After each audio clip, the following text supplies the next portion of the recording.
তো বস, এখন এই ভিডিওতে আমরা ইন্ডিয়ান সিনেমার বেশ কিছু আপডেটস দেবো। তো চলো আজকের ভিডিও শুরু করা যাক। আজকের প্রথম যেটা আপডেট, তেরে ইশক মে, এই ছবিটা অনেকেই দেখেছে, ছবিটা বক্স অফিসে সাকসেসফুল হয়েছে। কিন্তু এই ছবিটার সমস্যা এখানেই শেষ নয়।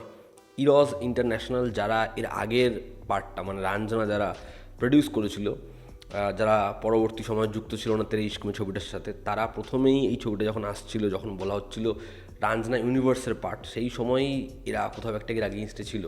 এবং যখন এরা একটা এন্ডিংয়ের সাথে রিলিজ করে রাঞ্জনা, যেখানে এআই দিয়ে ছবিটার এন্ডিং বদল করা হয়, তো সেই সময় কিন্তু অরিজিনাল যে মেকার্স তাদের সমস্যা ছিল এবং তারা সেটা নিয়ে সম্পূর্ণভাবে তারা এগেইনস্টে কথা বলেছিল, যে কারণে সমস্যাটা আরও বাড়ে।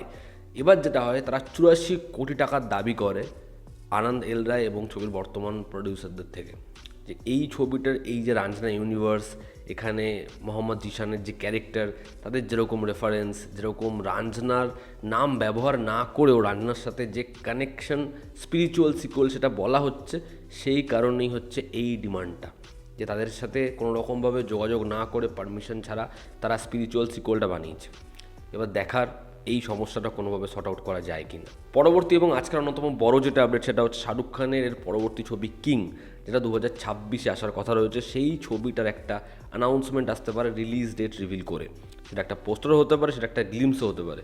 এবার দেখার সেটা কবে আসে। তবে যেটা আপডেট আরও একটা, সেটা হচ্ছে বর্তমানে এই ছবির ক্লাইম্যাক্স শ্যুট হচ্ছে, যেখানে দুটো ম্যাসিভ অ্যাকশন সিকোয়েন্সে শুটিং চলছে। কিংয়ের প্রায় 75% শ্যুট ডান। এবং আরও একটা যেটা আপডেট কিং নিয়ে, সেটা হচ্ছে কিং ছবিতে আরও দুটো কেমিও রয়েছে দুজন স্টারের, যেটাকে একদমই তারা গোপনভাবে শ্যুট করেছে।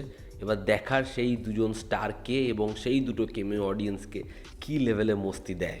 তো কিংয়ের অ্যানাউন্সমেন্ট খুব শীঘ্রই আসছে। সম্ভাব্য যে রিলিজ ডেট, সেটা 4 ডিসেম্বর হতে পারে 2026-এ, যেই টাইমে অ্যানিমাল রেকর্ড বানিয়েছে, যে টাইমে পুষ্পা 2 রেকর্ড বানিয়েছে, ধুরন্ধর রেকর্ড বানিয়েছে। এবার দেখার 2026-এ কিং কি নতুন রেকর্ড করতে পারে। আমরা যদি পরবর্তী আপডেটে আসি, এনটিআর নীলের পরবর্তী ছবি, যে ছবিটা রিলিজ ডেট নিয়ে আমি গতকালকের ভিডিওতে কথা বলছিলাম, সেই ছবির পার্ট হয়েছে অনিল কাপুর।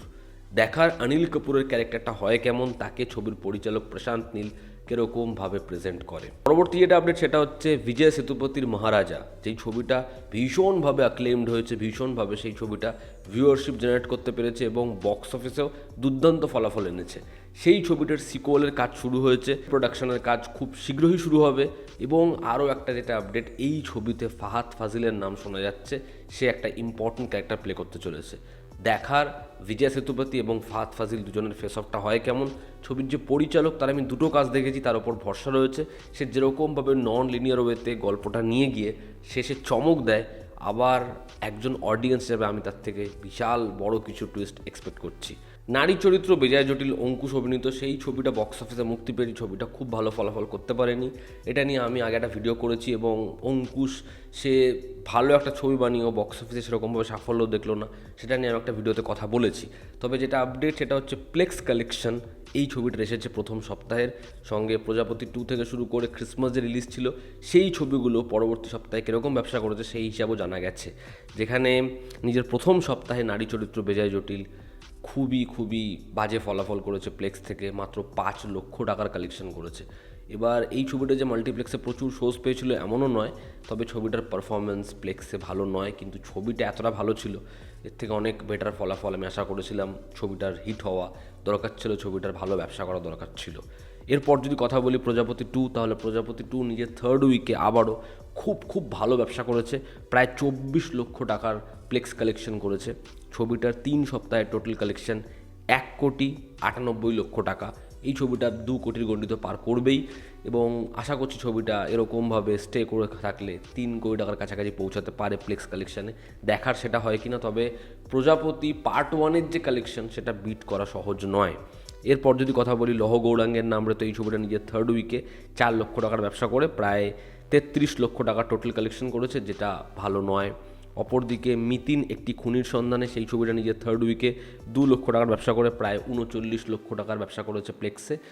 তো মিতিনের যা বাজেট, আমি আগেও বলেছি, মিতিন যদি 50 লাখের কাছাকাছি পৌঁছে যায়, তাহলে সেটা মোটামুটি একটা ঠিকঠাক সাইন হবে। তো এই ছিল আজকের আপডেট এবং প্লেক্স কালেকশন। এটা তোমাদের কি অপিনিয়ন জানিও, জনতা আমাদের পাশে আছে। আবার দেখা হচ্ছে, টেক কেয়ার।